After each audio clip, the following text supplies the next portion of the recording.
Dyer's Daily. I think it's fair to say that in 2020, if a streaming service doesn't have decent originals, then it really isn't worth subscribing to. And this is something that has really been built upon thanks to Netflix and Amazon Prime. And I did wonder, when Disney Plus came along, whether they were going to be able to compete in the same market. And the truth is, sure, they've got things like The Mandalorian, but for me, a lot of their originals go for a completely different audience.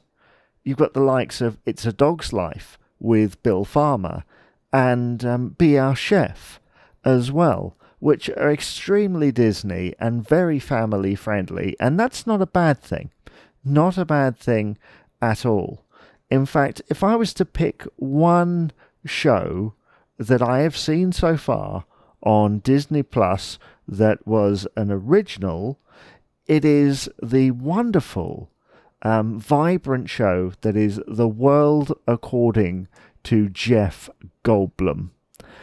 I must say I was a little bit skeptical going in. I thought, is this going to be one of those things where it's built up to such a level that it just couldn't live up to it? And I have to say, I'm loving watching through the series right now. I'm halfway through, and if you've never heard of it or haven't seen it yet, then it is this show where Jeff finds out about certain things. So, for example, in the first episode, he finds out about sneakers, and then in the second, ice cream, tattoos, denim, barbecue, gaming, bikes, RVs, coffee. You get the idea, basically. He goes into certain detail. I've just finished watching the denim episode, and there were things in there I didn't know, and I love his way of looking at things. I love the style that he's chosen, and if you want to compare it to anything,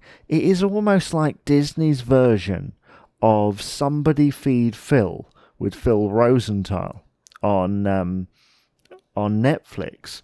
It's sort of like that in that it's very joyous in its approach. It's very positive.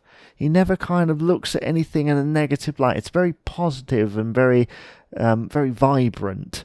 And I personally, absolutely, I'm loving watching The World According to Jeff Goldblum. And in January of this year, it was actually renewed for a second season. So if you finish watching the 12 episodes, don't worry, I'm sure there are more coming. One thing I have to praise is that for once they didn't go overboard. The episodes are about 30 minutes long, which is enough to get enough kind of factual information. There's a nice balance there between factual and fun, and certainly Jeff ties everything in there. So out of all the originals, I would recommend checking that one out, because sure, it's not big, it's not flashy, it's educational, it's tied in with National Geographic, which shows that Disney Plus isn't just about the classic Disney or the Pixars or even the Star Wars stuff. It's also about facts and documentaries and other things, and it's certainly a great draw for many people, and I look forward to seeing more episodes of the show. Are you enjoying the show? If you are watching it, I would love to hear from you.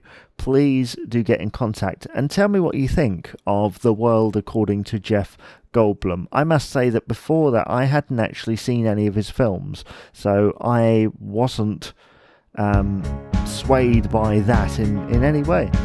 But there we are. You've been listening to Dyer's Daily.